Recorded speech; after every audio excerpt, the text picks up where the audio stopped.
Et c'est parti, shalom à toutes et à tous et bienvenue dans cette émission face à face avec l'actualité avec le Rav Ethan Fison. Oula. Shalom Rav. Shalom, shalom. Vous allez bien? Très très plaisir d'être dans ce cadre incroyable. Voilà, pour parler d'actualité. Bienvenue à la maison. C'est en attendant les studios, c'est les pré-studios J'ai eu la chance de te recevoir chez moi. Maintenant, tu me reçois chez toi. C'est vraiment. Voilà. Ben donc, la prochaine fois chez une téléspectatrice, chez un téléspectateur, Avec plaisir. pourquoi pas. Au programme de cette petite émission, voilà, on voit cette petite émission, 4 dossiers brûlants. Je vais regarder parce que je parle vraiment aux téléspectateurs. Ce sont 4 dossiers brûlants qui dessinent l'avenir d'Israël et du monde.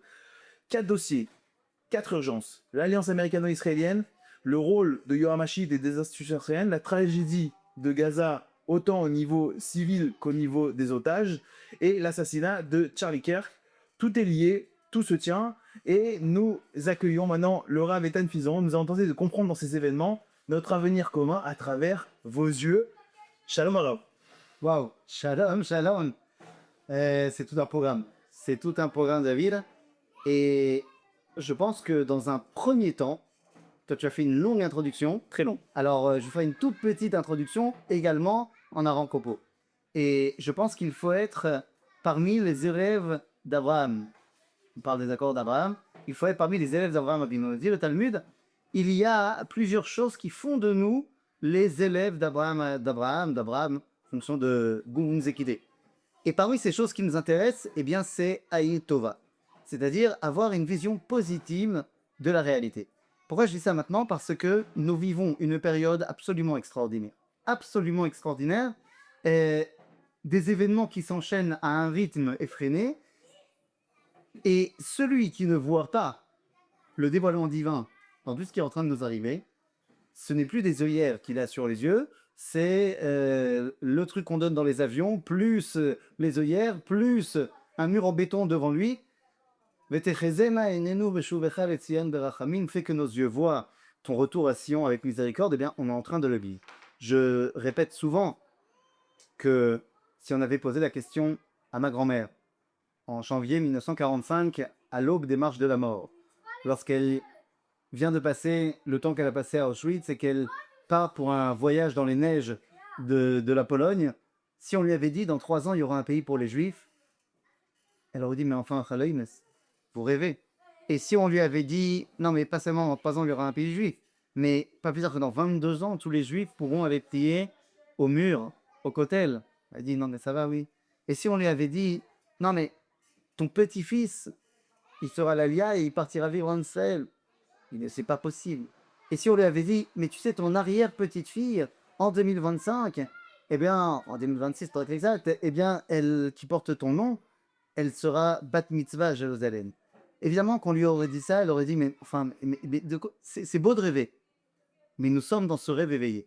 Et les événements que nous avons vécus ces 2 dernières années, évidemment que cet octobre est un événement tragique et incontestable, mais depuis le 8 octobre, non, mais c'est extraordinaire. On est en train de parler de la résurrection du peuple juif et on entend des enfants crier dans les rues de Jérusalem, jouer ensemble. Tu sais, voilà, on est en train de vivre la réalisation d'une prophétie. Zacharie, le prophète Zacharie, nous dit, alors qu'on est à l'aube de la reconstruction du deuxième temple, après la destruction du premier temple, il vient Zacharie et dit, ne t'inquiétez pas, viendra un jour, tu as déjà vu des personnes âgées se balader dans les rues? Oui, et déjà rêvé. Il dit, il viendra un jour où on verra des personnes âgées et qui marcheront avec une canne pour de rinçage dans les rues de Jérusalem, et on reverra des enfants crier, jouer dans les rues de Jérusalem. Voilà, on est en plein dans la réalisation de la promesse des prophètes. À partir du 8 octobre, on a renversé toutes les croyances face à nos ennemis.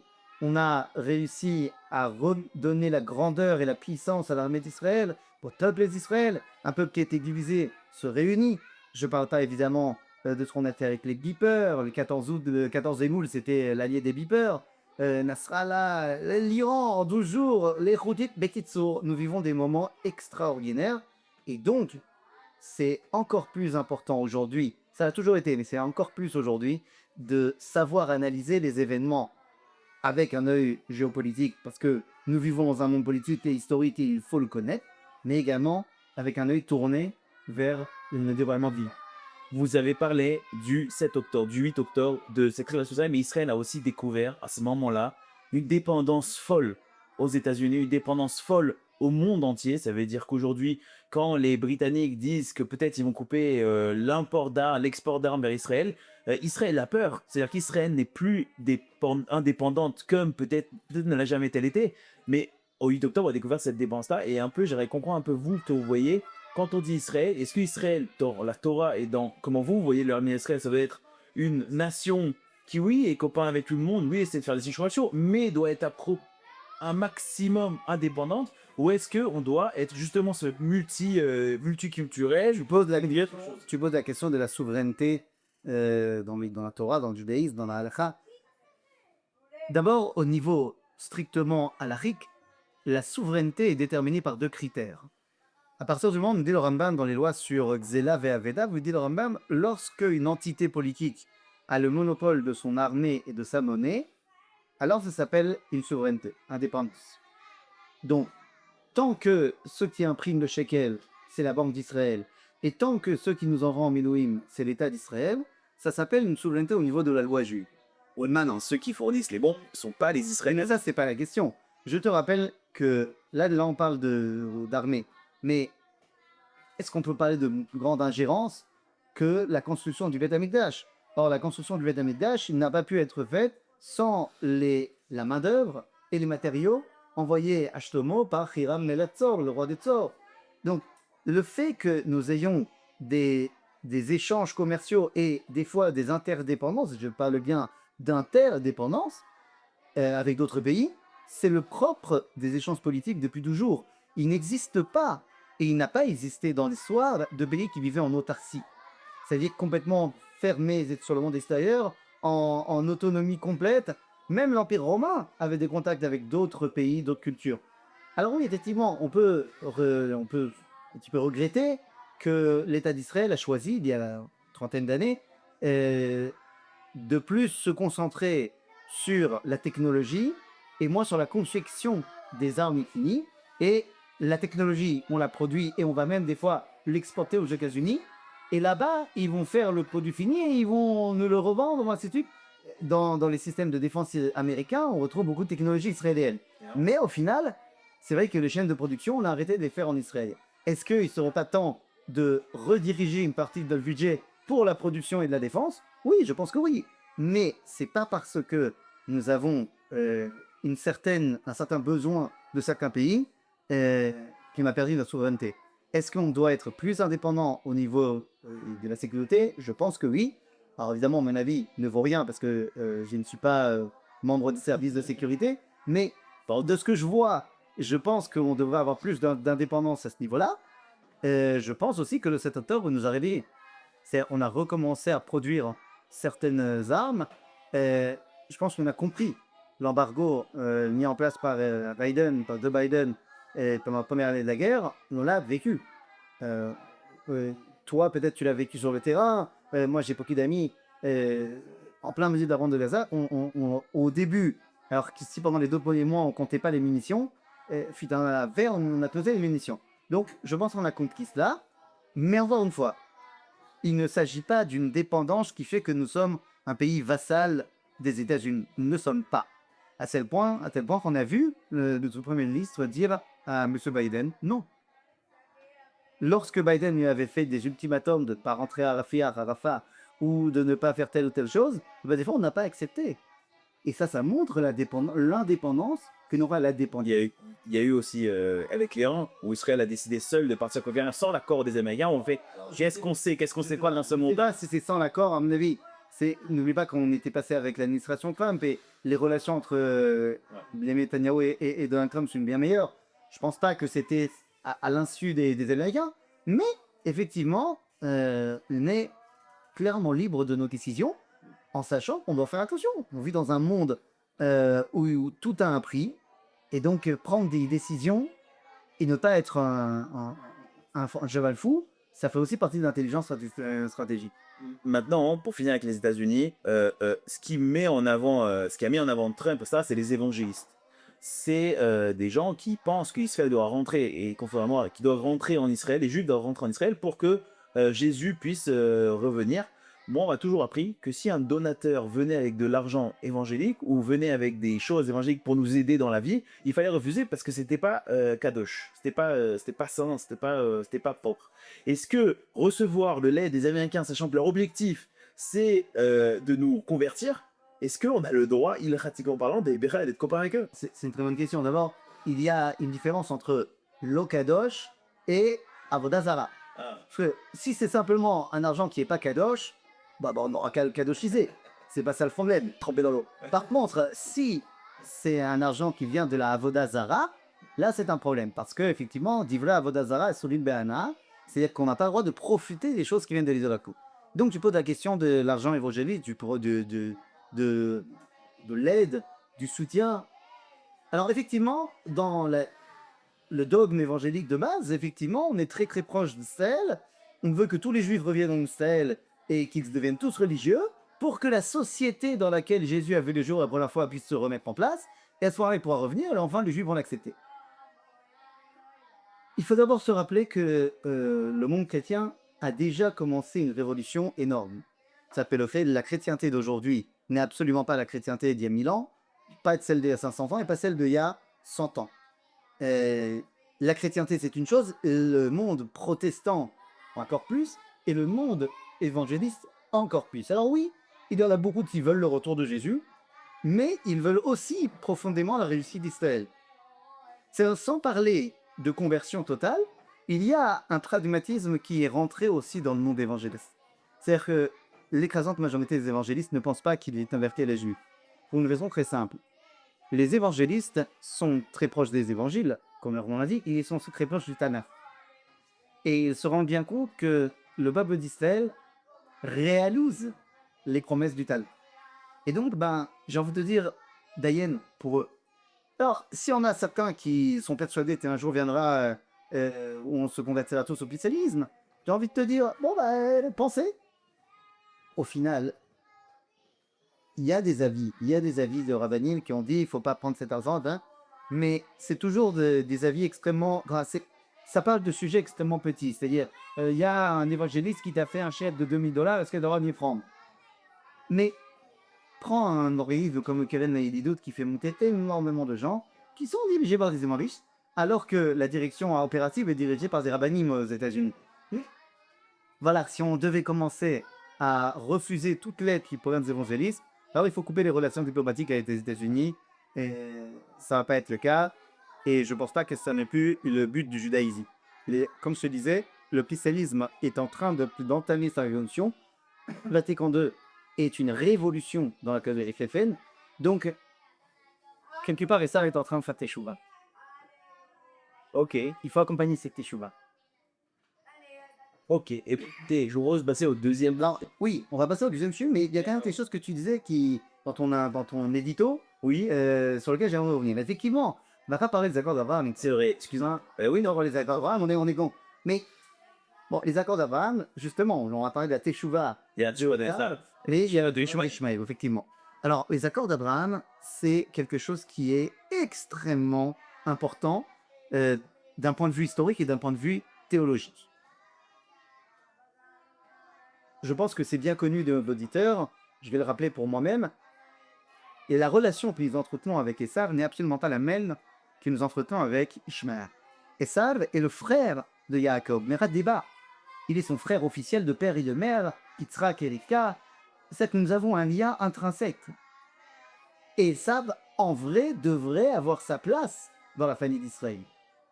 C'est-à-dire qu'on dit Abraham, Yitzhak et Yaakov, ça aurait peut-être dû être Abraham, Yitzhak, Yaakov et Esav. Alors que Ishmaël, c'est une toute autre histoire. Ishmaël né parce que Yitzhak n'arrive pas encore à venir au monde. Et c'est l'histoire, Abraham est marié avec Sarah, finalement il ne se mariera pas. Justement, il ne se mariera pas avec Agar, il prendra Agar, qui est sa servante, pour enfanter un fils parce que Sarah n'a pas un enfant. Alors, tu te rappelles que Abraham ne vit pas dans un no man's land. Et il ne vit pas non plus dans un no man's land juridique. Il y a des lois dans l'époque d'Abraham. Il y a les 7 lois de Noé, évidemment. Mais il y a également les lois qu'on a retrouvées sous les lois de Hammurabi. On a retrouvé qui sont exposés au Louvre aujourd'hui. Hammurabi était un roi babylonien, plus ou moins un peu, à l'époque d'Abraham, un peu avant lui, et il a mis en place un des plus vieux codes de loi qu'on n'a jamais retrouvé. Et là-bas, entre les lois, mais si je ne me trompe pas, entre les lois 172 et 176, ce sont les lois de l'héritage. Encore une fois, ce sont des lois qui sont en vigueur en Eretz Israël à l'époque d'Abraham. Là-bas, il est mentionné clairement que si un homme est marié, mais que sa femme n'a pas d'enfant, il peut avoir un enfant avec la fille de la servante, et avec la servante, et ce fils deviendra l'héritier. Seulement si la femme légitime n'a pas d'enfant. Mais si la femme légitime plus tard a un enfant, c'est cet enfant-là de la femme légitime qui redevient l'héritier, et le fils de la servante redevient le fils de la servante. C'est l'histoire de Yitzhak et Ishmaël. Ishmaël naît, pendant 13 ans, il est l'héritier d'Abraham. Et tout d'un coup, arrive Yitzhak. À la naissance de Yitzhak, Ishmaël devient de facto le fils de la servante. Et donc, il n'a plus le droit à l'héritage d'Abraham. Et tu remarqueras que dans toute la Torah, il n'y a pas de dialogue entre Ishmaël et Yitzhak. Zéro dialogue. Pourquoi zéro dialogue? Parce que le simple fait du parler serait le reconnaître, et le reconnaître serait s'auto-reconnaître comme étant non héritier d'Abraham. Et donc, il y a cette déchirure. Finalement, Yitzhak va être l'héritier, Ishmaël va être renvoyé, mais il reviendra. Il revient, nous dit la Torah, qu'à la mort d'Abraham, Yitzhak et Ishmaël vont enterrer Abraham ensemble, mais Ishmaël laisse passer Yitzhak devant lui. Et c'est la Teshuvah d'Ishmaël. La Teshuvah d'Ishmaël, elle est en deux tas. Ishmaël, le nom d'arabe, a été arabe avant d'être musulman. C'est-à-dire qu'il a été de la péninsule arabique avant d'être musulman. Parce qu'il était dans la péninsule arabique, qu'ils étaient idolâtres. On appelle ça la Pa'arout. Je ne vais pas le dire en arabe parce que je vais mal le dire. Jahiliya, quelque chose comme ça, mais mon accent est pas mauvais. Et ils appellent ça eux-mêmes l'époque où ils étaient complètement déconnectés. Ils font teshuva vers le monothéisme. C'est ce qu'on appelle la teshuva vers Abraham, vers le Dieu d'Abraham. Et à l'enterrement d'Abraham, ils font teshuva vers le Dieu de Yitzhak. Ils acceptent Yitzhak comme étant une entité officielle et l'entité avec laquelle ils doivent travailler de concert. Le rôle d'Ishmaël est d'aider Yitzhak à dévoiler Dieu dans le monde. C'est son rôle. C'est pourquoi il est là. Il s'appelle Ishmaël. C'est un mec extraordinaire. Et son rôle est d'aider Yitzhak à promouvoir le monothéisme dans le monde. Ce qui veut dire que Wiskam a sa place. Alors, il doit faire tchouva d'Esther aussi. D'abord sur sa violence, bien sûr, et sur l'acceptation d'Yitzhak. Et c'est là qu'interviennent les accords d'Abraham. Parce que on a eu des accords de paix avec des pays arabes. Nasser, le camp David, c'est quoi l'anniversaire aussi dans Exactement. pour l'Europe. Alors, on a les accords de paix avec l'Égypte. Alors, les accords de paix avec l'Égypte, avec Sadat. Sur ça, avec Nasser. Nasser, Chaz Shalom, il le voulait absolument. C'était justement l'ennemi ultime. À la mort de Nasser, Sadat se montre au pouvoir. Et il va faire les accords de paix avec Menachem Begin. Mais les accords de paix entre Israël et l'Égypte ne sont pas des accords de paix avec un pays musulman. Certes, l'Égypte est musulmane de manière majoritaire, mais Sadat et l'Égypte à ce moment-là est déjà un pays laïque. Et donc c'est un accord avec un pays arabe, mais laïque. Pour ce qui est des accords de paix avec la Jordanie, bien que la Jordanie soit plus officiellement musulmane que l'Égypte, il n'empêche que les accords de paix en 1994 avec la Jordanie leur ont été imposés. Donc il n'y a pas vraiment débat. Les accords d'Abraham, c'est la première fois que des pays qui se revendiquent musulmans, Le Bahreïn, les Émirats Arabes Unis, le Maroc, et également le Soudan. le Soudan, le Soudan. Hein? Soudan du Sud, non? Il y a pas. C'est pas encore un pays officiellement un en deux. Il y a des conflits, mais... Ah ouais. Donc c'est-à-dire qu'on a 4 pays qui se revendiquent musulmans et qui viennent reconnaître Yitzhak, qui viennent reconnaître l'État d'Israël. Et ce n'est pas rien. C'est énorme. Alors attention, est-ce qu'ils sont tous profondément philosémites là-bas? Certains oui. Le Rachapi a été les rencontrer, le Rachmoel Eliyahu également. Il y en a qui voient dans l'avancée d'Israël une véritable réalisation des promesses de Allah dans le Coran. Mais même ceux qui ne sont pas forcément extrêmement philosémiques, ils ont une lecture extrêmement simple. Ils disent au final, si Israël réussit, est là depuis 80 ans, et réussit dans toutes ses guerres, c'est que Allah veut qu'il soit là. Je vais être un peu dur, mais si l'Arabie Saoudite a accepté, c'est parce qu'elle voulait des F-35. Et si le Maroc a accepté, c'est parce qu'il voulait que leur connaissance du Sahara. J'ai plus l'impression que c'est du rock, mais qu'une réaction intelligente à la reconnaissance. Alors d'abord, c'est pas l'Arabie Saoudite, c'est les Émirats Arabes Unis. Et ça, c'est très important parce que l'Arabie Saoudite, c'est un peu le mea she'arim des musulmans. Et donc, justement, que l'Arabie Saoudite reconnaisse l'État d'Israël officiellement, c'est une étape encore beaucoup plus importante Qui va arriver. qui va arriver, Bezrat Hashem. Maintenant, que je sois bien clair, c'est le général de Gaulle qui disait en politique, il n'y a pas d'amis, il y a que des intérêts. C'est évident qu'il y a des intérêts économiques énormes, c'est évident d'avoir une sanction arabe pour le Maroc, c'est évident. Mais Acharei Ma'asim Nilshakim Alevavot. C'est-à-dire que, bien sûr qu'il y a des intérêts économiques, politiques, ce que tu veux, les États-Unis, F-35, et on avait peur de l'Iran pour les Émirats, machin, bien sûr. Mais c'est quand même un pas de venir dire, mais j'accepte Israël. Non seulement j'accepte, mais je fais une brite, une alliance stratégique avec eux, c'est pas rien. Et même si pour l'instant c'est seulement minoritaire au niveau théologique, eh bien, ça va faire son petit bonhomme de chemin. Mais si tu me permets, j'aimerais terminer juste cette première partie. Donc, vraiment, les accords d'Abraham, c'est extrêmement important.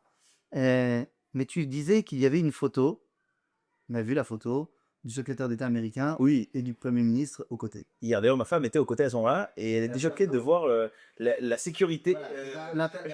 T'es au côté, non, ils sont rentrés avec la voiture dans le côté, non seulement ça, et puis vous pouvez pas, toi, aller prier. Voilà, tout est en haut. Bon, c'est très beau, c'est très bien, la photo est très belle, mais quid de ce qui se passe au-dessus? Et je voudrais éveiller la curiosité de tout le monde. On a vu, c'était au Topé. Au Kotel, c'est quelque chose qui nous parle. Mon alia, c'est certainement déterminé parce que la première fois où j'ai été au Kotel, on m'a pendé les yeux et j'ai été voilà, bon, très bien. Mais viens, on se pose une question. En 3 jours, après la guerre des 6 jours, Israël va détruire ce qu'on appelle le quartier des Maghrébins pour en faire l'esplanade du Kotel qu'on connaît aujourd'hui. Alors, je sais pas que c'était avec moi, mais à chaque fois qu'on bouge une mini pierre dans cette région-là, le monde entier crie, et particulièrement la Waqf et les Jordaniens, personne n'a jamais rien dit. Oh, c'était juste après. Alors, c'était juste après la guerre, certes, ça les a pas empêchés, à la fête de Shavuot qui a suivi, de commencer à crier qu'ils voulaient s'emparer, parce que tout de suite après la guerre, il y a eu le statu quo. Et en fait, il faut bien comprendre une chose. L'idéologie de mettre en place le potel et les photos, c'est une idéologie qui est malheureusement un petit peu pernicieuse. Parce qu'elle a été mise en place pour qu'on n'aille pas s'occuper de ce qu'il y a au-dessus. C'est-à-dire que de chez nous et du côté arabe, on était très contents qu'il y ait le côté. Parce que nous n'allons pas s'occuper du Harabaït, du mont du temple, et donc si on donne aux juifs ce côté-là, ils laisseront le mont du temple de côté. Allez, les Jordaniens, ils s'en fichent du côté. Mais ils sont très très très importants pour eux, et des fois, ils disent dans le monde arabe qu'on n'aille pas sur le mont du temple. Il ne faut pas oublier qu'on peut faire toutes les photos qu'on veut au Kotel, et c'est très bien, mais n'oublions pas, ne perdons pas de vue que le lieu saint du judaïsme, c'est pas le Kotel. Le lieu saint du judaïsme, c'est le mont du temple. Shrina Loyat Samikote la Maravique, oui, ça laisse un lieu quand même qui est très important, le Godel Asmo. Alors, je suis désolé, là tu m'emmènes sur un sujet qui est hautement compliqué. Certes, nous dit au Talmud que la chefina, la présence civile, n'a jamais quitté le Kotel. Ce Talmud ne parle pas du tout du Kotel que toi et moi on a été voir. Elle parle du Kotel à Maravi, du Beth Amikdash, qui lui est détruit. Mais la Shrina n'a pas quitté cet endroit-là. Mais on ne parle pas du tout du Kotel. Le mur. Du Kotel. On parle du Kotel Amaravi du Beth Amikdash. Et le Kotel que nous connaissons n'est absolument pas le Kotel Amaravi du Beth Amikdash. Il est le mur occidental de l'esplanade. C'est un mur de soutien de l'esplanade qu'a mis en place Hérode pour mettre dessus le Beth Amikdash. Donc quand on te dit que la présence divine n'a jamais quitté le Kotel, c'est pas le Kotel que nous on connaît. D'autre part, le Kotel est très important pour le peuple juif, certes, depuis 720. C'est-à-dire depuis que les Goïms, en l'occurrence les Mamelouks et ensuite les Ottomans, nous ont permis d'aller là-bas. Avant ça, c'était pas plus important qu'autre chose. Donc, le Kotel, c'est très bien, mais n'oublions pas quel est véritablement l'idéal du judaïsme. D'ailleurs, dans l'administration américaine de Donald Trump, il y a déjà des gens qui parlent de reconstruire l'Irmidash, ces fameux évangélistes. Ça, il serait peut-être temps de se pencher sur la question. Allez, deuxième sujet. Deuxième sujet. En Israël, on vit une crise institutionnelle parce que comment dire ça de manière à ce que nos téléspectateurs comprennent. Il y a c'est pas la gauche et la droite comme en France. C'est ni le camp du bien, le camp du mal. C'est ni le camp de la démocratie et le camp de l'antidémocratie. C'est, je vais dire un peu ça comme ça, c'est le camp de ceux qui ont créé ce pays, construit ce pays de zéro, et ceux qui aujourd'hui voient l'avenir du pays autrement. Est-ce que j'ai un peu raison dans cette façon de voir les choses? Je pense qu'on peut résumer la problématique qu'on vit en ce moment au niveau de la crise de régime et en Israël, tout simplement de savoir est-ce que on a envie que cet État soit démocratique ou pas. C'est tout. D'abord, il faut bien se rappeler une chose. L'État d'Israël n'a pas vocation d'être par essence un État démocratique. Ouais, on a copié les Anglais. On a copié tout le monde, on a- mais on a copié tout le monde. Mais si tu veux, il n'est nulle part marqué dans la déclaration d'indépendance que nous sommes un État démocratique. L'État d'Israël, c'est un État juif. Faut pas que je coupe ce morceau-là. Non, mais c'est très important de s'en rappeler. Il n'est marqué nulle part qu'on doit être un État démocratique. Nous sommes un État juif, dont le régime politique choisi, c'est la démocratie. Pourquoi? Parce que c'est le moins mauvais de tous les régimes politiques qu'on a actuellement sous la main. C'est mieux la démocratie que la monarchie, c'est mieux la démocratie que l'oligarchie, c'est mieux la... Donc on a choisi d'être une démocratie, mais la démocratie n'est pas un idéal en soi. La démocratie, c'est le moyen le moins mauvais qu'on a pour que les gens puissent vivre ensemble et acceptent le contrat social de Rousseau. Donc, l'État d'Israël est un État juif qui a pour régime politique la démocratie. Ceci étant dit, lorsqu'on a créé ce pays, eh bien, on a mis en place la démocratie, mais la démocratie, quand tu sais que c'est toi le chef et que la majorité te suit, bah, c'est très bien d'être démocratique. Mais lorsque c'est plus toi la majorité, est-ce que tu continues à vouloir la démocratie d'Exéonge? La démocratie n'est absolument pas la victoire des minorités. La démocratie, c'est Demos Kratos, c'est le pouvoir au peuple, c'est-à-dire que c'est la majorité qui prend les décisions. Oui, évidemment que la démocratie doit avoir des garde-fous. Évidemment que la démocratie ne peut pas, parce qu'elle est majoritaire, eh bien, détruire les minorités et rendre leur vie insoutenable. Donc évidemment qu'il faut des contre-pouvoirs dans la démocratie. Mais la démocratie, c'est la majorité du peuple qui décide. Le problème qu'on a aujourd'hui, c'est qu'une grande partie de la population israélienne, qui était la majorité pendant les 30 premières années du pays, après ont fluctué, des fois un peu majoritaire, des fois pas trop majoritaire, machin, avec le système politique actuel en Israël, avec la proportionnelle, tout ça, mais qui aujourd'hui n'est plus du tout majoritaire. Parce que la démographie a fait son œuvre et parce que de plus en plus de gens reviennent à une idéologie plus émounite, comme on dit dans le pays, c'est-à-dire avec la foi. Et il y a les résultats aussi, c'est qu'on sort le 7 octobre quand même. On peut pas Et en plus de ça, rajoute le 7 octobre. Ça veut dire que, mais même sans le 7 octobre, c'est-à-dire que la crise de régime de la réforme judiciaire, elle commence avant le 7 octobre. Le 7 octobre est peut-être d'ailleurs une résultante de cela. Donc ça veut dire que depuis une bonne... C'est pas peut-être, excusez-moi. Oui, c'est sûr. certainement. Ça, On sait aujourd'hui que c'est parce qu'il y a eu tout les Sarrafs, ceux qui écoutaient pas ça, que le Hamas et des ennemis c'est vraiment... Bien sûr, bien sûr. Donc tu vois bien que ça n'a pas commencé avec le 7 octobre.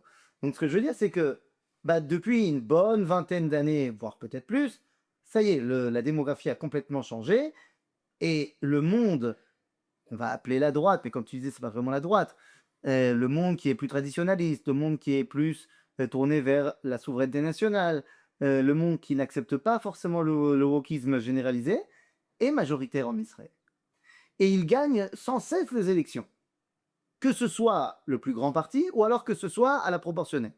C'est avec le groupe de partis qui vont faire la majorité à l'Assemblée. Donc, normalement, il ne devrait pas avoir de débat. La majorité doit pouvoir gouverner. Elle doit aussi prendre en compte les volontés des minorités, mais prendre en compte, pas forcément leur donner raison. Et c'est là qu'intervient le rôle de cette fameuse Yohamashit, comme tu disais, la conseillère juridique du gouvernement. C'est un garde-fou. Non, c'est pas un garde-fou. De base. Non, absolument pas. Absolument pas. Et ça, c'est une grande erreur. Et ça, c'est fantastique. Comment est-ce qu'on a accepté de rentrer là-dedans? Car c'est faux. La Yohamashit, ou le Yohamash, en fonction, là, il se trouve que c'est qu'une femme, mais c'est un rôle purement mais alors purement de fonctionnaires au service du gouvernement. Le Yoetz Hamishpati Lamemshala, le conseiller juridique du gouvernement, est là pour aider le gouvernement à faire passer des lois qui ne seront pas hors la loi, ce qui est complètement absurde. Les lois sont décidées par le gouvernement et par le Parlement, et le gouvernement va faire appliquer les lois. Oui, il y a les lois fondamentales et les lois. Alors, il n'y a pas de constitution en Estelle. C'est le. Et la loi fondamentale n'a que le titre de fondamentale, parce qu'on peut aussi la révoquer avec une majorité au Parlement. Si tu veux, le rôle du conseil juridique, c'est de dire, voilà, vous voulez faire cette loi-là, vous voulez proposer cette loi-là, monsieur le gouvernement. Alors écoutez, moi je vais regarder dans mes bouquins, dans mes dossiers, est-ce que ça ne contredit pas des lois fondamentales ou d'autres choses, les droits de l'homme, international, machin. Voilà, tac, tac, tac, tac, tac, tac, tac. Ah, ce truc-là, ça marche pas, venez, on le change avec ce mot-là, ça sera mieux. Machin. C'est que normalement, il est censé bosser pour que le gouvernement puisse reposer ses lois. C'est ça son rôle, c'est son boulot, c'est pour ça qu'elle est payée beaucoup trop. Ça va. Maintenant, elle a décidé de faire de son poste. Elle est lui, parce qu'ils se sont enchaînés les deux derniers. Enfin, de faire de leur poste un combat politique contre le gouvernement de Netanyahou, pour des raisons personnelles, pour des raisons. Voilà. Et donc, ils décident de mettre des bâtons dans les roues. De tout ce que le gouvernement propose, trouver le problème. Trouver là où est. Alors que normalement, c'est pas qu'elle doit pas trouver le problème, mais elle doit trouver la solution au problème. Donc, si tu veux, elle s'est octroyée des droits.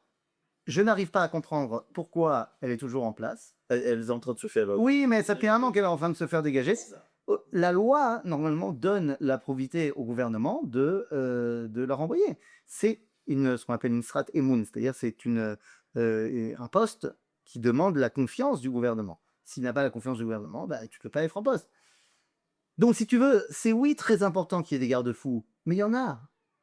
Mais justement, c'est qui? Mais c'est pas elle. Oui, mais c'est pas elle. Mais ces garde-fous-là, comme le Bet Mishpat Elyon, Voilà, le Bagatz, le Beddin Agarwal et Tzedek, c'est-à-dire la haute cour de justice. lui donne raison et du coup, elle se sent pousser des aides, c'est forcément. Hein. Le véritable contre-pouvoir en Israël, c'est justement ce fameux Bagatz. Et ce fameux Bagatz, jusqu'en 1992, jusqu'à la révolution menée par Aaron Barak, avait une position très claire en disant qu'il y a certains sujets qui ne sont pas du domaine de la justice. Entre autres, tout ce qui touche à la tête de Saint-Juive, et entre autres, tout ce qui touche à la sécurité. Aaron Barak est venu et a dit, dans une nuit agitée, où le vote est passé alors qu'on était, je crois qu'il était 3h ou 4h du matin, où il n'y avait plus personne, il n'y avait plus que 36 personnes dans l'hémicycle. Bekitsour, pour faire passer cette loi qui a lancé tout le délire sur la loi sur Chok Kvod Adam Vechiruto, c'est-à-dire l'honneur de l'homme et sa liberté, qui fait que maintenant, à partir de là, tout est jugeable et on peut déterminer que un terroriste peut porter plainte parce qu'il a été arrêté. Imagine-toi un terroriste. Et non, là, du soldat, je sais plus comment il s'appelle, qui a tué. Oui, Elon Lazaria. Non, pas le Zaria. De là, je sais pas, qui a tué les terroristes et il est filmé par un Tiabala d'un magasin et le terroriste a porté plainte. Ce terroriste est venu tuer des gens, hein. A porté plainte et le Bet Mishpat Elyon a reçu la plainte. Bien sûr, c'est complètement absurde. Et les deux sont en prison aujourd'hui. Voilà, d'une absurdité fantastique. Mais justement, moi c'est ça. Il y a le Bet Mishpat Elyon, il y a la Yoamashit, il y a l'armée aussi, qui est pas forcément aujourd'hui. Il y a beaucoup d'histoires qui remontent, comme quoi Bibi il veut quelque chose, l'armée veut autre chose, et ils acceptent pas de laisser. C'est relié. C'est de la même façon que normalement la Yoamashit est censée être au service du gouvernement, l'armée est censée être au service du gouvernement. C'est justement le propre de la démocratie, c'est que l'armée n'est pas son propre maître, mais elle est au service des gouvernements élus par le peuple. Et c'est la seule légitimité qu'on donne à l'armée, c'est que le peuple l'envoie. Mais encore une fois, à la tête, Mais moi, quand il y a des gens qui ont un agenda politique. Mais moi, quand je vois ça, je me dis, déjà, on n'est plus en démocratie. On n'est pas en démocratie depuis bien longtemps, en fait. Parce que du coup, toutes les votes qu'on a fait n'en servaient à rien. Parce qu'en fait, c'est eux qui dirigeaient vraiment le pays et qui mettaient la droite et gauche et les deux arabes. Je dirais ça qu'on n'est pas en démocratie. Je dirais qu'on est en démocratie, mais que nos gouvernements, enfin, nos dirigeants démocratiquement élus, ne veulent pas aller jusqu'au bout du processus. Que ce soit au niveau de la réforme judiciaire, parce qu'il faut une réforme judiciaire, justement pour ramener le contre-pouvoir à son niveau de contre-pouvoir, et non pas au niveau de plein pouvoir que Bagat s'est octroyé. Donc il faut des contre-pouvoirs, mais il faut que ce soit juste des contre-pouvoirs. Et il faut que tu sois prêt à aller jusqu'au bout. Et à aller jusqu'au bout, c'est le problème qu'on a en Israël, c'est que les gouvernements tiennent grâce à la proportionnelle, c'est-à-dire grâce à la représentation des différents partis. Et bah, tu peux faire chanter un gouvernement avec un parti qui a 5 députés. Et il suffit que tu dises si tu me donnes pas ce que je veux, moi je pars. Ça crée des grands problèmes. En fait, la grande révolution de fond qu'il faudrait faire, et j'appelle tous les dirigeants des politiques à m'écouter, c'est de dire d'abord, nous démissionnons tous aux prochaines élections, puisque nous étions en poste pour le 7 octobre, même si tout le monde n'a pas le même degré de responsabilité. Tu étais, Normalement, ils sont tous qui. tu étais responsable, ou tu étais aux manettes à ce moment-là. Je dis pas que c'est de ta faute, mais tu dois quand même avoir une responsabilité. Donc, tu dois partir. Et après ça, on décide de passer à la 5e République. C'est-à-dire qu'on arrête la proportionnelle. On arrête la proportionnelle, on arrête de créer des gouvernements qui tiennent par des alliances de partis. En France, ils adorent parler du général de Gaulle, celui qui a sauvé la France, et ça. Est-ce qu'on attend, nous, notre général de Gaulle? Est-ce que vous en voyez un qui peut arriver Tu sais, le général de Gaulle, il peut pas. Non, Hein, il y a plein de sujets sur le. pas vraiment, pas après ça, je parle dans l'idée. Nahum. Je pense qu'on a eu dans l'histoire des grands hommes politiques. David de Gaulle était sans conteste un homme politique extraordinaire, pas très très démocratique. Mais on avait besoin d'un homme qui tape du poing sur la table et qui prête des décisions à ce moment-là. Je pense que pour la révolution économique, bien plus que pour la révolution politique, Menachem Begin a été un grand homme politique. Il a fait rentrer Israël dans une économie libérale, qui est en capitalisme, donc c'est une révolution énorme. Euh, je pense que Benjamin Netanyahu est un grand homme politique. Il a fait des choses extraordinaires et il aura évidemment laissé sa marque dans l'histoire du pays et du peuple juif. Est-ce qu'on attend un nouveau dirigeant? Moi, je l'attends. Je l'attends énormément. Mais pourquoi? Parce que j'ai envie d'un dirigeant, d'abord, qui soit le plus jeune dans sa tête, dans son âge également, mais surtout dans sa tête, qui ne soit pas encore soumis à ce qu'on appelait la conceptia, c'est-à-dire des concepts déjà préétablis depuis une quarantaine d'années. Il est temps d'avoir un dirigeant qui a comme vision l'avenir universel du peuple juif. Alors, justement, un qui n'est pas dans cette conception-là, c'est David Zini, qui va être peut-être, sûrement, on ne sait pas trop, mis en poste du Rosh Shabbat, Rosh du Shin Bet, responsable de renseignement intérieur israélien. Il a une kippa. C'est celui, si vous vous rappelez, celui qui a fait la vidéo le 8 octobre, si je ne me trompe pas, où il montrait qu'une cinquantaine de terroristes à terre, qu'il a lui-même tué Baruch Hashem. Est-ce que ce genre de personnage-là doit représenter Israël, ou est-ce qu'il faut les considérer comme extrémistes? Alors oui, ils sont méchéristes, maintenant c'est devenu une insulte, on ne sait pas trop pourquoi. Oui, ils ont une kippa, ils ont 11 enfants, et ils ont 40 petits-enfants, et moi, je suis plutôt religieux et je suis un peu l'avocat du diable, pas du diable, mais je suis un peu l'avocat de. Mais moi, je comprends ces gens-là. Mais d'autres que je comprends aussi, par exemple, des gens de ma famille qui voient ça et qui se disent, ce mec-là, c'est pas Bibi, c'est pas le gouvernement, c'est la Torah. C'est-à-dire, si demain la Torah lui dit va à droite, et ben il ira à droite. Et son rabbin, le Rav Tao, va lui dire va à droite, il ira à droite, même si Bibi lui dit d'aller à gauche. Et je comprends qu'ils aient cette peur-là de voir des religieux arriver qui ont une Torah à eux et qui n'est pas la Torah de l'État. Vous voyez ce que je veux dire? C'est évident que David Zini fait peur à tout le monde. Pourquoi il fait peur à tout le monde? Parce qu'il va réussir. C'est-à-dire, s'il est mis en place, il va. Enfin, je ne suis pas prophète, mais je pense que s'il est effectivement nommé nouveau chef du Shabak, des services secrets intérieurs israéliens, il va effectivement faire un ménage extraordinaire là-bas et ramener au Shabak sa grandeur. Ramener au Shabak sa grandeur. Parce qu'il ne faut pas oublier une chose. En 2005, 20 ans, l'expulsion du Gush Katif, la destruction du Gush Katif, une question va se poser au plus haut sphère de l'État. Ça rentre sous la responsabilité de qui maintenant? Tant qu'on était là-bas, tant qu'il y avait le Gush Katif, c'était Israël. Il n'y avait pas la souveraineté israélienne, mais Israël était là-bas. Avant les accords, enfin jusqu'avant les accords d'Oslo, Même après les accords d'Oslo, c'était quand même encore Israël. Même s'il n'y avait pas la souveraineté, c'est quand même Israël qui gérait. Et donc, naturellement, au niveau sécuritaire, ceux qui gèrent, quand on est dans les frontières d'Israël, c'est le Shabak. Ceux qui gèrent à l'extérieur, c'est le Mossad. En 2005, on se retire. Il n'y a plus d'Israël là-bas. Et donc, normalement, la bande de Gaza aurait dû passer entre les mains du Mossad. Pour la sécurité, il faut gérer l'endroit. Et le Shabbat va dire non, venez, on va laisser entre nous parce que nous, ça fait déjà 30 ans qu'on est là-bas. Donc...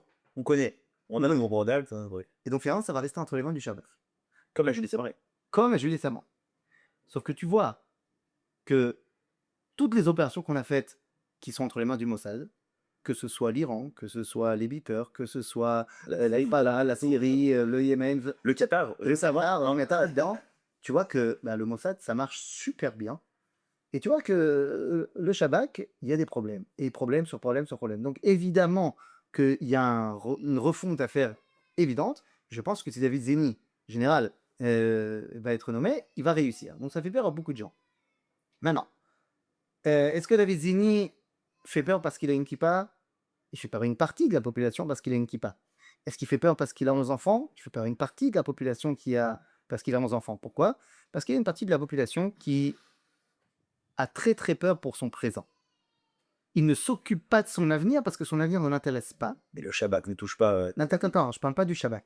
Je parle de conception générale du monde. Ouais. Pourquoi j'ai peur de David Zini quand je m'appelle X et que j'habite à Ramat Aviv?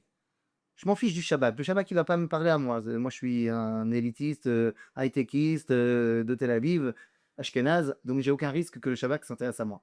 Mais j'ai très peur d'une chose. Moi, j'ai construit un monde et un idéal dans lequel il faut que ma vie soit un kiff total.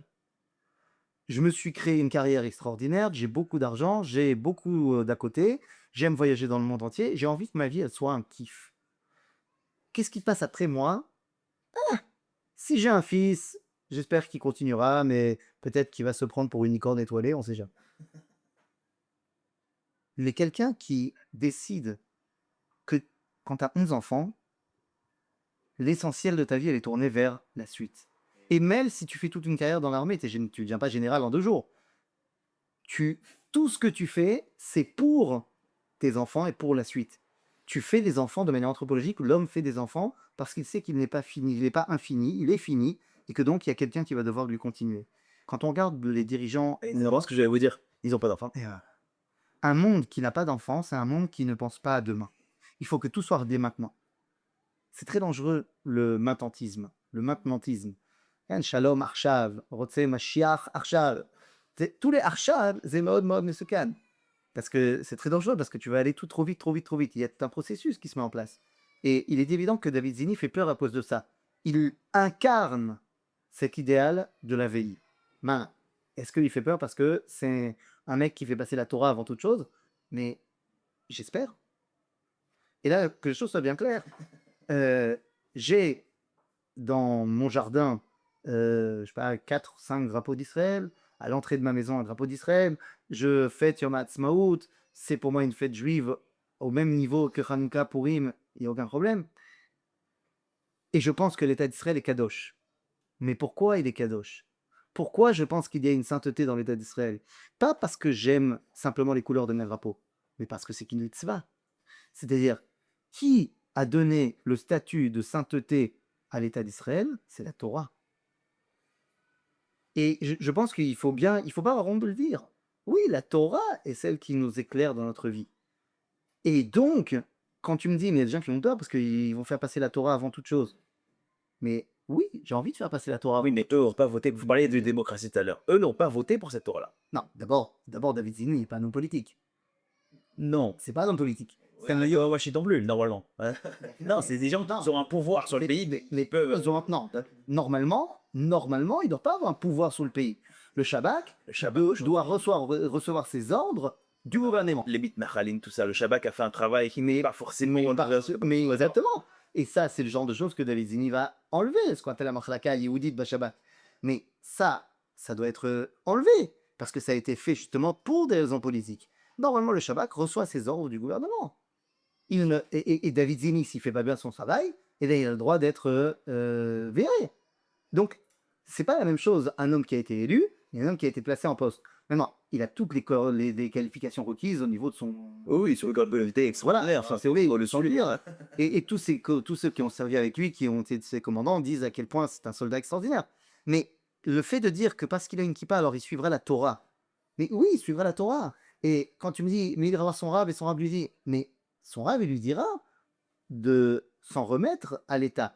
Et si l'État lui demande de faire des choses qui sont interdites par la Torah, eh bien, il refusera. Il démissionnera. Oui, mais ça veut dire quoi, il refusera? Il démissionnera. Ça.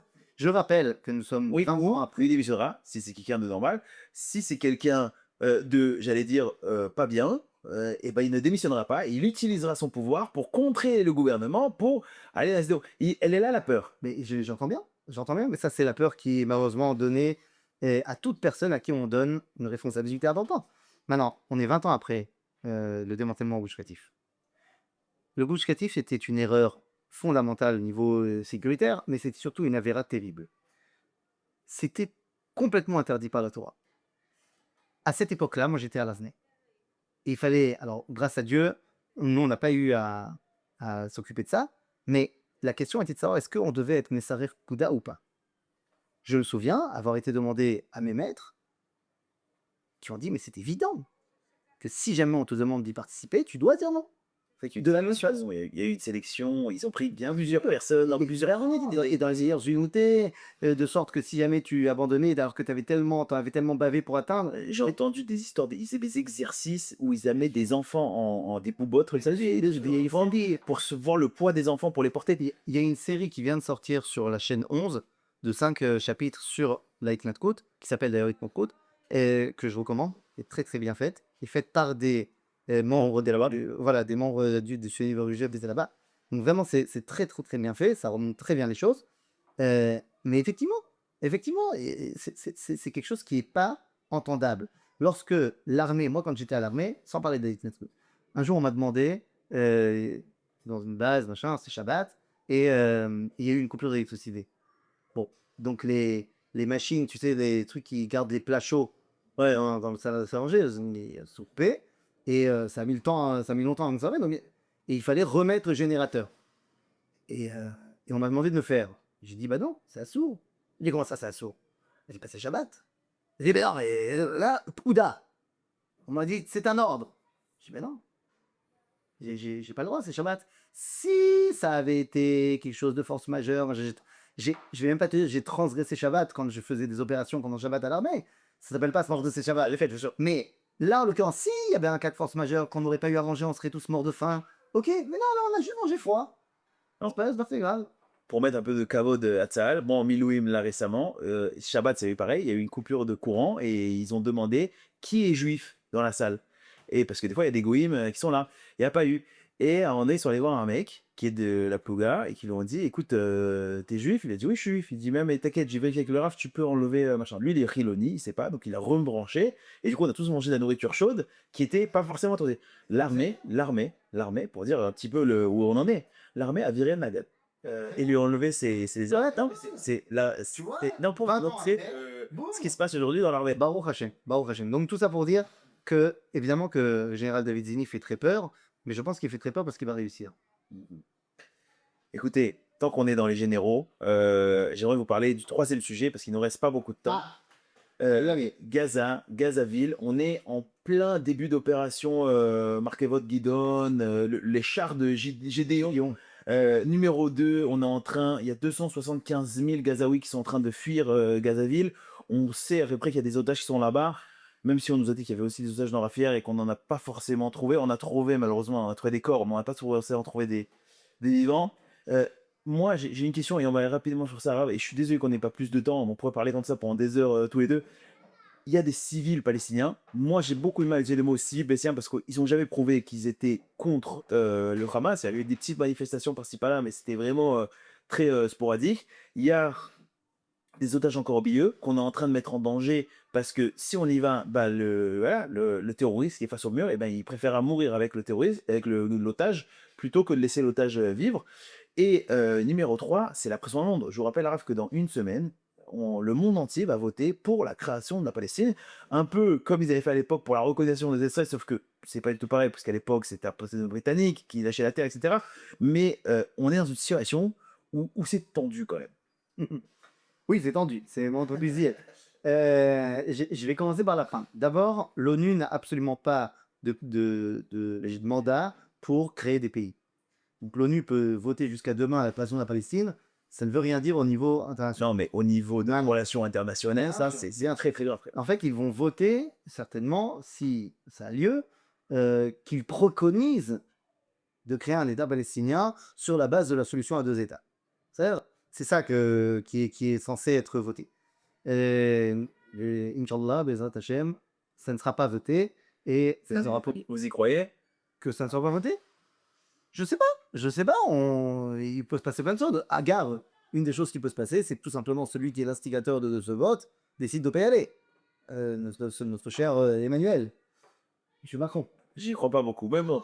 On verra. Écoutez, veille de Rosh Hashanah, c'est sûr, ils sont occupés avec les préparations de Rosh Hashanah, on ne sait pas. Mais il écrira un Twitter, il fera un tweet, bonne année à tous les juifs de France, en même temps qu'il vote, ouais, Certainement. Mais enfin bon, tout ça pour dire que donc l'ONU ne peut pas créer un pays. Quand on parle de cette animosité, on ne peut pas dire d'autres mots, qu'il y a face à Israël, il faut de pays, et face à Israël particulièrement, il faut bien comprendre une chose. Le monde entier, d'abord, n'est pas contre nous.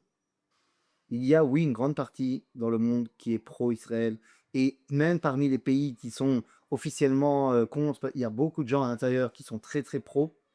Donc, tout n'est pas aussi noir qu'on essaie de nous le dire. Mais au-delà de ça, je m'intéresse à ceux qui sont vraiment contre nous. C'est tellement pas honnête, tellement pas logique, tellement pas fondé. Le plus grand mensonge du 21e siècle, c'est le génocide à Gaza. Bien sûr. C'est un mensonge fantastique, mais qui a tellement bien pris. Il faut bien comprendre que le monde entier voit comment Israël est en train de se battre, et ça leur met un miroir terriblement accusateur devant nous.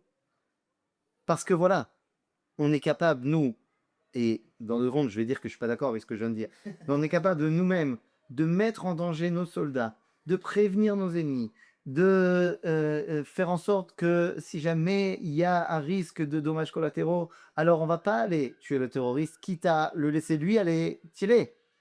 On met en place des moyens de protection des civils qu'aucune armée, à aucun moment n'a fait, certainement pas les Américains, même certainement pas les Français, certainement pas les Anglais, personne. Mais c'est que nous qui le disons. Eux, ils le disent pas, ça. Ils ne le disent pas, mais ils le savent. Mais il ne faut pas, vous savez qu'ils le savent. Mais enfin, comment ils le savent? Parce que j'espère qu'ils connaissent un tout petit peu leur histoire et qu'ils voient ce qui passe. Ils voient les chiffres. Ne serait-ce que par les chiffres du Hamas. 60 000 morts. Chiffres du Hamas. Ouais, ça bouge tous les jours. Oui, mais je vais même prendre ces chiffres-là qui sont évidemment pas fiables. C'est-à-dire qu'ils sont plus que ce qu'on avait vraiment. Mais même selon leurs chiffres, ils disent que le ratio entre morts civiles et morts militaires est de 1 pour 1, qui n'a jamais été atteint dans aucune autre guerre. Et là, il faut bien se rappeler d'une chose. Tu parlais des civils gazaouis. Moi, j'ai été éduqué en France. Et en France, on m'a raconté l'histoire de France. Et on m'a raconté l'histoire de la Révolution française. Et on m'a dit qu'à un moment donné, le peuple français s'est soulevé contre la monarchie. Et on fait la Révolution. Et pendant la Révolution, il y a eu du sang qui a été versé. Beaucoup de sang a été versé. Mais au final, c'était pour renverser la domination de la monarchie. Et c'est parti, le printemps arabe. Donc, si tu as envie de te révolter, et si c'est vrai qu'il y a 50 000 membres du Hamas sur 2 millions de Gazaouis, tout le monde sait qu'il n'y a pas de 2 millions de Gazaouis, mais si on dit qu'il y a tellement plus de civils que de membres du Hamas, même si le Hamas possède toutes les armes, si le peuple gazaoui se révolte et balance les Hamasnikim à la mer, il y aura, tu sais quoi, 50 000 morts que le Hamas tuera sa population. Au final, les Gazaouis pacifistes gagneront. Ce qui veut dire que moi, tant qu'il y a le Hamas qui a été élu démocratiquement au pouvoir, tant qu'il est encore au pouvoir à Gaza, c'est que la population civile le veut. Non mais, alors, moi je veux bien. Mais les civils là-bas vont pas se révolter quand les gouvernements du monde entier, des gens qui sont pas soumis à la pression du Hamas, sont plutôt contre Israël que contre le Hamas. C'est-à-dire qu'en fait, moi, je vois les mecs, Ah, je suis d'accord, ils y croient encore. je suis d'accord avec toi, mais c'est que moi je pense que la majorité des gens là-bas, ils sont pas anti-Hamas. D'abord, de tout témoignage de tous nos soldats, quand ils sont dans n'importe quelle maison, il y avait des drapeaux du Hamas, il y avait des drapeaux d'Al-Aqsa, il y avait... Donc, trouver the Palestinien pacifiste, il y en a certainement, mais c'est compliqué à le trouver. Et pourtant, de toute façon, je ne rentre pas dans ces considérations-là, pour une raison très simple. Lorsqu'on sort en guerre, on se bat contre un ennemi. Et l'ennemi, c'est une entité collective à laquelle appartient l'individu. On ne se bat pas contre des individus. Une opération de police, elle est faite contre des individus. C'est-à-dire, lorsque la police va dans une maison parce qu'elle sait qu'il y a des dealers de drogue dans la maison, eh bien, elle ne peut pas attaquer tout le monde dans la maison. Elle va aller cibler le dealer de drogue. Mais lorsque tu es dans une guerre contre un ennemi, c'est-à-dire qu'il y a une entité qui t'a attaqué, c'est l'entité collective. Et donc, je me bats contre cette entité-là. Je ne cherche pas à faire des victimes civiles, mais je ne cherche pas non plus à regarder si la personne, elle est gentille, méchante, civile ou pas civile, de quel degré. Une famille qui accueille chez eux un lance-roquette, une rampe de lancement, mais ils n'ont jamais pris une arme, ils sont partenaires du Hamas. Une famille qui cache... Ce qui est reproché à Israël, parce qu'il y a eu des rampes de lancement du Hezbollah. Israël a éclaté tout le sud du Liban. Il y a eu très peu j'allais dire, de gens qui ont dit oui, mais les pauvres civils, machin. Pourquoi? Parce qu'ils pouvaient fuir. Sauf que là, en fait, ils sont bloqués dans les J'entends que tu les arrives, c'est fantastique. D'après la halakha, on a lu ça il y a 2 semaines dans la paracha, que voilà, lorsque tu fais un siège d'une ville, tu dois lui couper le passage de 3 côtés et lui laisser un côté pour s'enfuir. Ok? Non seulement pour qu'il puisse s'enfuir, en plus comme ça le démotive. Bien sûr. Là, c'est exactement ce qu'on fait. Non, nous on a 3 côtés et c'est Ah, bien fait. rien. Pourquoi tu m'embêtes? Oui, mais le monde entier. Alors moi c'est ça qui me rend fou. Mais c'est que moi je suis d'accord avec vous. Tu m'emmènes. Mais évidemment, mais moi je suis d'accord. Mais il y a un moment donné, quand je vois, c'est le monde entier. Et j'imagine, ça reste des gens intelligents quand même. Comment dire, genre, ils font pas. Mais ces gens-là sont pas contre l'Égypte. L'Égypte n'a pris aucune sanction sur le fait qu'ils violent la frontière. Mais c'est pas de ma faute. C'est-à-dire, tu me demandes de leur laisser un endroit pour s'enfuir, allons-y. On a contrôlé maintenant le tir Philadelphie, donc c'est nous qui contrôlons la frontière avec l'Égypte, et on veut pas les laisser s'enfuir là-bas. Pourquoi on veut pas les laisser s'enfuir là-bas maintenant? Bien sûr. Parce que il y a du va-et-vient. J'ai demandé un général, demandé à un général pourquoi on intervenait par le nord et qu'on par le sud, pour justement qu'ils évitent de fuir en Égypte les terroristes. Il m'a dit, mais parce que l'objectif, c'était que l'Égypte est lourde et qu'ils partent tous. Mais bien sûr. Donc nous, on veut qu'ils puissent s'enfuir, il n'y a aucun problème. D'ailleurs, je te rappelle que nous, on met en place un projet avec Donald Trump pour permettre la fuite des civils palestiniens. Donc, de dire qu'on veut les laisser, c'est complètement faux. Rappelle-toi une autre chose. D'après le droit international, si je tire sur un hôpital, parce que de cet hôpital a été lancé des roquettes, qui est responsable des dommages collatéraux?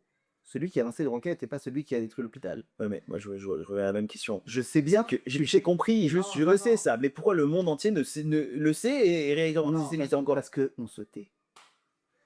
Parce qu'on se tait. Nous? Oui, nous. Les Juifs? Oui, on ne le dit pas. On n'a pas perdu, mais on a grandement pris du retard sur la guerre médiatique et diplomatique au niveau de la Hasbara, ce qu'on appelle, pas état de comment, mais communication, voilà. Parce qu'on se tait. Et je n'arrive pas à comprendre pourquoi on se tait. Nous avons des drones qui sont capables de surveiller n'importe quel centimètre carré de Gaza. Pourquoi est-ce qu'on n'envoie pas tous les jours des drones filmés en live les magasins, les camionnings, les restaurants dans la partie de Gaza qu'on n'a pas attaqué, qui continuent à publier eux-mêmes sur Instagram que tout va bien. Et après, tu me parles de famine. Mais on a les moyens de montrer au monde ça. On peut maintenant mettre en cercle fermé 24 heures sur 24 des drones qui viennent filmer tout ce qui se passe pour montrer qu'il n'y a pas de famine, de crise humanitaire ou quoi que ce soit. Après, on va te dire non, mais ça vient contre la liberté individuelle, tu l'as filmé sans sa volonté. Eh ben, on foutra les visages. Non, mais ça veut dire, je ne comprends pas vraiment pourquoi on ne s'intéresse pas à cette guerre médiatique qui est fondamentale. Mais je pense qu'il faut dire les choses et ne pas avoir honte de les dire. Et ça me ramène un petit peu aux accords d'Abraham, ça me ramène à tout. En fait, Israël, tout est dit, évidemment, tout est beau. Je pense que le jour où Israël arrêtera de se présenter comme un pays occidental, mais se présentera comme le pays du peuple d'Israël, qui a un message pour l'Occident, comme il a un message pour l'Orient et pour le monde arabe, alors on pourra commencer à écouter ce qu'il a à dire. N'oublie pas que pendant 2000 ans, il avait certainement plein de choses à dire, mais on ne pouvait pas les dire. Parce que nous dit le roi Salomon, Chochmat amisken bezouya udvara veinam yishon. les paroles du Misken sont tournées en dérision et ces paroles ne sont pas entendues. Et enfin, la sagesse du Misken, la sagesse du pauvre est tournée en dérision et ses paroles ne sont pas entendues. Donc pendant 2000 ans, on était pauvres, on était Misken, et donc, quoi qu'on ait à dire, personne ne nous écoutait. Une chose est sûre, aujourd'hui, on n'est plus pauvre, on n'est plus Misken, on a retrouvé notre puissance et notre grandeur, Et on plus rien, surprend. et on surprend énormément. Il est temps d'ouvrir la bouche. Il est temps de parler. Et si on vient pour dire qu'on est là pour être un nouveau pays, enfin d'autres pays occidentaux comme tous les autres, c'est pas ce qu'on a à dire. Le sujet principal de cette guerre, c'est de ramener le message d'Israël pour l'humanité. Comment est-ce qu'on est capable ici de créer un modèle de société qui doit éclairer le monde entier? Pour ça, on aura besoin évidemment de l'enseignement de la Torah. Est-ce qu'on y est déjà? Non, on n'y est pas encore. Mais la première chose à dire, c'est ça qu'on veut faire. On veut créer un système de justice qui va puiser ses racines dans la Torah. Ça ne veut pas dire qu'on doit annuler les cours de justice, mais on puise nos racines dans la Torah. On est une société qui puise ses racines au niveau sociétal, au niveau de la vie en communauté de la Torah, et au niveau évidemment sécuritaire. En parlant de ceux qui parlent, il y a quelqu'un qui parlait énormément, qui s'appelle Charlie Kirk, aux côtés de Ben Shapiro, etc., qui a été assassiné. Moi, j'aimerais, en quelques minutes, alors, parce qu'on a dépassé le temps déjà, mais on n'est pas en... D'habitude. Oui, c'est ça. Mettez deux juifs qui parlent ensemble, il y a quatre avis, donc c'est pas possible. Mais moi, c'est pas tellement de l'assassinat, parce que je pense qu'il y a personne dans notre public, en tout cas, qui dira que c'était BCD ou quoi, mais c'est les réactions des gens. Ça veut dire, j'ai l'impression qu'il y a des gens qui, c'est des malades mentaux en fait. C'est-à-dire qu'ils voient la mort de quelqu'un il n'a jamais tenu une arme. En direct? Oui, oui, en direct. Mais quand tu vois les réactions sur les réseaux sociaux de gens qui sont contents de la mort de quelqu'un, je me dis que, et au lieu de s'améliorer dans le monde, on est en train de se rabaisser. C'est-à-dire qu'on parle d'un homme qui avait des idées politiques très claires, très tranchées. D'ailleurs, j'ai entendu une interview de lui et de sa femme qui expliquait ils s'étaient mis à faire Shabbat. Oui. Oui, oui, oui, oui. Bon, Bon, c'était pas le Shabbat. Non, il a raté, mais c'est les rachats. En fait, c'est sans téléphone. Sachez que maintenant, dans le monde, il y a des millions de personnes qui font le Shabbat. Hein. C'est-à-dire qu'il y a plein de gens qui sont comment ça s'appelle, dans leur énergie, savent que prendre une journée par semaine et rester en famille sans téléphone, sans mail, sans travail. je trouve que c'est ça, Irio. Non, non, mais il y a deux, trois trucs. Il y a deux bacs, voilà. Donc, on a quelqu'un qui avait des idées politiques très tranchées, ça c'est évident, mais qui a priori n'a rien fait de mal dans sa vie. Parce que si tu m'avais dit qu'on avait vu en direct la mort, je sais pas moi, des plus grands meurtriers de l'histoire, d'un certain homme moustachu. Non, procès Nuremberg, on était contents. Voilà. Ils sont morts, enfin. Non, mais encore là, c'est encore différent, parce que c'est un procès. Non. Ils ont été condamnés à mort par la justice. Mais si on avait vu l'assassinat en direct, tu sais, il y a eu le plan Valkyrie. Le plan Valkyrie, c'était un projet par la Wehrmacht, par l'armée allemande, de tuer Hitler pour sauver ce qui pouvait être sauvé de l'Allemagne. Bon, bah, si ça avait réussi, on aurait tous été contents. Bon, donc là, on ne parle pas du tout de ça. On parle de tuer quelqu'un pour ses idéaux politiques. C'est évident que c'est complètement pas soul, c'est complètement interdit, complètement ignoble. Quelles que soient les ébris en Israël, on a eu un cas où un Premier ministre a été assassiné pour ses idées politiques. Et bien que ces idées politiques ne soient pas du tout les miennes, chaque année, et pas plus tard que dans une semaine, ça sera le jour du 3 Tishrei. Le 3 Tishrei, c'est le jour du jeûne de Guédalia, un autre dirigeant juif qui a été assassiné à 2500 ans, et on a décrété un jeûne. Eh bien, je dis à tous mes élèves et à tout le monde que le jour du jeûne de Guédalia, il faut également prier et faire teshuva par rapport, en tant que société, par rapport au meurtre de Yitzhak Rabin. Parce que même si tu n'es pas d'accord avec ses idées politiques, et j'étais pas du tout d'accord, déjà à l'époque, mais je veux dire, aujourd'hui je suis pas du tout d'accord avec ses idées politiques, et je pense que les accords d'Oslo étaient une tragédie, mais c'est pas pour ça que tu tues un dirigeant d'Israël et du plat que tu tues quelqu'un. Donc les gens qui se réjouissent de la mort comme ça de Charlie Kirk sont des gens qui veulent le mal dans le monde. Même s'ils pensent et disent vouloir le bien, ils veulent le mal. Et je pense que nous sommes au contraire en train de glisser vers le bien. Et il y a des soubresauts malais. Et ces derniers soubresauts, on voit la manifestation qu'il y a eu en Angleterre, bien sûr, pas plus tard que 100 000 personnes. Hier, je crois que c'était hier avant-hier. Voilà. Plus de 100 000 personnes. Voilà. On voit les peuples décidé de revenir à leur souveraineté nationale, à leurs idéaux ancestraux, parce qu'ils ne sont pas tous mauvais. Et je terminerai en disant la chose suivante. Ce retour à la nation, aux nations, eh bien, ça fait partie des conditions sine qua non de la Géoula. Puisque nous dit le Talmud dans le traité de Sanhedrin, dans le Pérec Rélec, qu'à un moment donné, Akadosh Baruch Hu, il a envie de donner la récompense à chaque peuple. Et donc, nous dit le Talmud, tout le monde vient ensemble. Ils viennent tous voir Dieu et disent, allez, donne-nous, donne-nous. Comme s'il y avait un espèce de monde globalisé où on est tous ensemble, tous pareils. Le mot qui dit. Et Dieu dit, non, vous rentrez pas comme ça chez moi. Et la kol uma vesofrea. Chaque peuple avec ses scribes. C'est ceux qui écrivent votre histoire. C'est-à-dire ceux qui portent votre identité nationale. Chacun, parce que vous ne pouvez pas dire que vous êtes tous ensemble. Et je pense que c'est ce regain d'intérêt pour les nations, que ce soit aux États-Unis, Trump c'est l'incarnation de la nation, en Angleterre, peut-être en France aussi, ben, voir dans un an, je crois, dans un an, dans 2 ans, les élections en France, il y aura également 2027. D'ailleurs. Et c'est possible que les mouvements pro-nation soient les vainqueurs de cette élection. Bekitsour, je pense que le retour aux nations, c'est le meilleur moyen de retourner vers un calme et une volonté de faire prospérer le monde. Parce que lorsque tu as une nation et que tu as une identité et que tu sais où tu vas, tu peux intégrer d'autres choses qui viennent de l'extérieur sans que ça te mette en danger. Pourquoi est-ce qu'il y a cette volonté de ne pas accepter aucune autre idée? Parce que je ne suis pas sûr de moi. Si je ne suis pas sûr de moi, alors j'ai très très peur que de l'extérieur, on vienne me dire des choses. Mais si je sais qui je suis et je sais où je vais, alors ce que disent les autres, je ne suis pas obligé de tout prendre, mais il y a peut-être des choses auxquelles je n'avais pas pensé et qui vont pouvoir m'aider. Et je pense que là-dedans, Israël a un rôle à jouer. Quel est ce rôle? Et ça permet de... Parce que tu as vu d'autres choses, mais si tu permets de terminer là-dessus, voilà, il faut qu'on coupe. Donc, si tu permets de terminer là-dessus, le rôle principal, le message principal du peuple juif à l'humanité, c'est de dire que là où certaines cultures mettent l'homme au centre du débat, comme les cultures de l'Occident laïque, là où certaines cultures mettent Dieu au centre du débat, comme l'islam, là où certaines cultures décident de mettre de côté la question de Dieu, comme en Extrême-Orient, Israël vient dire que le centre du débat, c'est le dialogue entre l'homme et Dieu. La relation entre le Créateur et la créature, c'est ça qui est au centre de toute notre vie, de notre prospérité et de notre avenir assuré. Merci beaucoup pour cette conclusion. Merci à nos téléspectatrices, téléspectateurs.